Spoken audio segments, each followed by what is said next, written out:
Elok rupanya si bunga mawar, tapi awas jangan dipetik. Mari semua kita belajar corporate identity jadi topik yang menarik. Hai teman-teman semua, perkenalkan saya Ruth Rosita Mariatna. Pada kesempatan ini saya akan mengajak kalian belajar tentang corporate identity.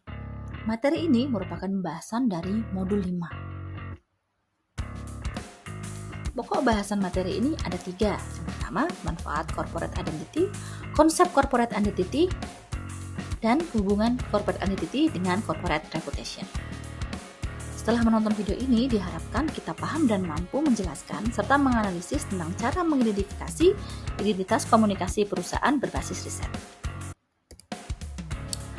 Apa yang langsung muncul dalam pikiranmu saat melihat logo ini? Atau ini? Atau mendengar dan membaca kata ini? Saat melihat logo Apple atau Tesla, pasti akan langsung terpikir tentang inovasi teknologi, barang yang canggih, bagus, mahal, serta kualitas yang premium. Sedangkan ketika melihat logo Nike, akan terlintas tentang olahraga, sepatu yang bagus, dan barang yang premium. Kemudian, coba dengarkan nada ini. Apa yang terlintas dalam benak kalian ketika mendengarnya? Pasti langsung terbayang produknya kan? Bahkan otomatis melanjutkan jingle tersebut. Saat melihat logo dan mendengar jingle brand tersebut, maka kita tahu seberapa melekatnya simbol tersebut. Melekatnya simbol tersebut pada masyarakat tidak terjadi begitu saja.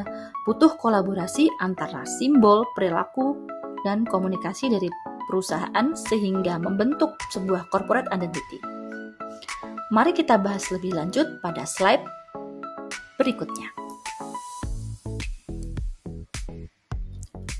Menurut riset yang dilakukan Ballmer dan kawan-kawan, corporate identity adalah jati diri perusahaan. Cara organisasi menampilkan dirinya melalui simbol, perilaku, dan komunikasi. Corporate identity lebih dari sekedar logo. Ia mencerminkan nilai, budaya, dan strategi perusahaan. Corporate identity berfungsi membedakan perusahaan satu dengan yang lainnya, membangun citra, serta memperkuat reputasi.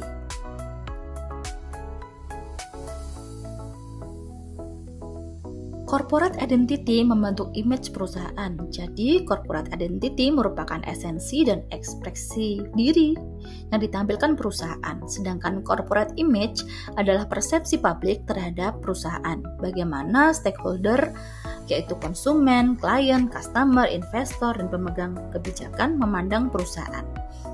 Contohnya, ketika orang melihat iPhone, pasti orang langsung berpikir mahal. Mahal adalah persepsi orang terhadap iPhone, sehingga image iPhone sebagai perusahaan teknologi komunikasi adalah produk yang mahal.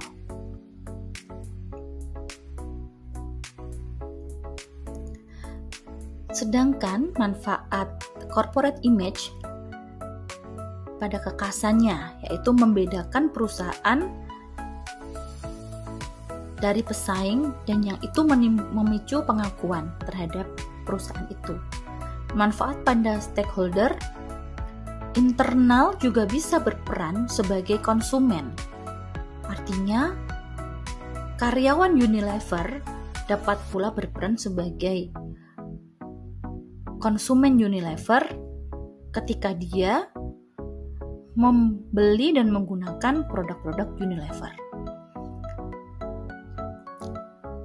Dampaknya meningkatkan rasa nyaman sehingga memengaruhi keputusan membeli atau menggunakan jasa sehingga membentuk kepercayaan dan loyalitas.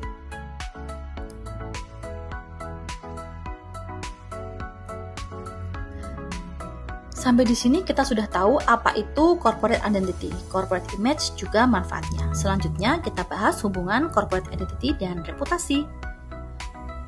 Ada variabel 6C dalam bauran pemasaran baru dalam riset yang dilakukan oleh Ballmer dan Glaser pada tahun 2006, yaitu karakter, culture, commitment, conceptualization, communication, dan constituency. Dari situ kita bisa ketahui bahwa hubungan corporate identity dan reputasi adalah corporate identity membentuk kepribadian perusahaan yang kemudian berkembang menjadi reputasi. Reputasi dipengaruhi oleh strategi, perilaku, komunikasi, dan simbol. Reputasi yang baik akan mendorong peningkatan penjualan sekaligus menciptakan iklim kerja yang positif.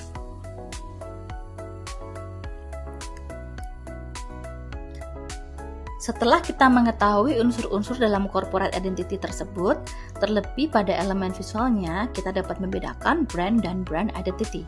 Brand adalah persepsi atau firasat orang terhadap produk, jasa, perusahaan yang berfungsi sebagai navigasi, reassurance, engagement, atau hubungan emosional.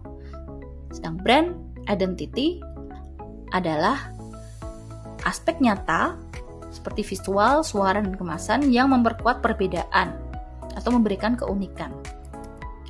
Tadi kita sudah membahas apa corporate identity, corporate image, reputasi, dan manfaatnya, serta hubungan di antara ketiganya. Dari riset yang dilakukan, kita dapat mengidentifikasi dan menganalisis identitas dan reputasi perusahaan. Dengan demikian, kesimpulan pembahasan kita kali ini adalah corporate identity merupakan jati diri perusahaan yang tidak hanya terlihat dari logo atau simbol visual, tetapi juga tercermin melalui perilaku, komunikasi, dan budaya organisasi. Identitas yang kuat mampu membentuk citra positif di mata publik yang pada akhirnya berkembang menjadi reputasi perusahaan.